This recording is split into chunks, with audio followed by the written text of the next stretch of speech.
আসসালামু আলাইকুম দর্শক, কেমন আছেন সবাই? আজকের ভিডিওতে কি বিষয় নিয়ে আলোচনা করতে যাচ্ছি আপনারা তো থাম্বনেল দেখে বুঝতে পারছেন। তো গাইস, আলোচনা শুরু পূর্বে আপনারা যারা ভিডিওটা প্লে করছেন অবশ্যই ভিডিওতে একটি লাইক এবং একটি কমেন্ট করে পাশে থাকবেন। এবং যারা এখনো চ্যানেলটি সাবস্ক্রাইব করেননি, গোল্ড ওবায়দুল ইউটিউব চ্যানেলটি সাবস্ক্রাইব করে পাশে থাকবেন প্রতিনিয়ত ভিডিও পেতে। তো গাইস, আজকের যে বিষয় হলো যে আর্জেন্টিনা বনাম ইংল্যান্ড, এই দুইটি দেশের কখন খেলা শুরু হবে এবং কিভাবে দেখবেন, এই বিষয় নিয়ে সম্পূর্ণ আলোচনা করব।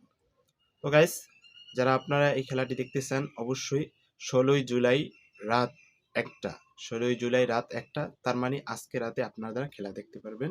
আজকে রাতে 16ই জুলাই রাত 1টা কিন্তু খেলা শুরু হবে। তো যারা দেখতে চান আপনারা অবশ্যই কিন্তু খেলাটি দেখতে পাবেন। কিসের মাধ্যমে দেখবেন? আপনারা চাইলে কিন্তু টফি একটা অ্যাপস আছে, সেই অ্যাপসটা ইনস্টল করে ওখান থেকে সাবস্ক্রিপশন কিনবেন, কিনে কিন্তু আপনারা খেলাটা উপভোগ করতে পারবেন। তো গাইস, যারা সম্পূর্ণ ভিডিও দেখছেন আপনাদেরকে অসংখ্য ধন্যবাদ। এবং প্রতিনিয়ত সকল ধরনের খবর পেতে আমাদের চ্যানেলটি সাবস্ক্রাইব করে রাখুন। ধন্যবাদ।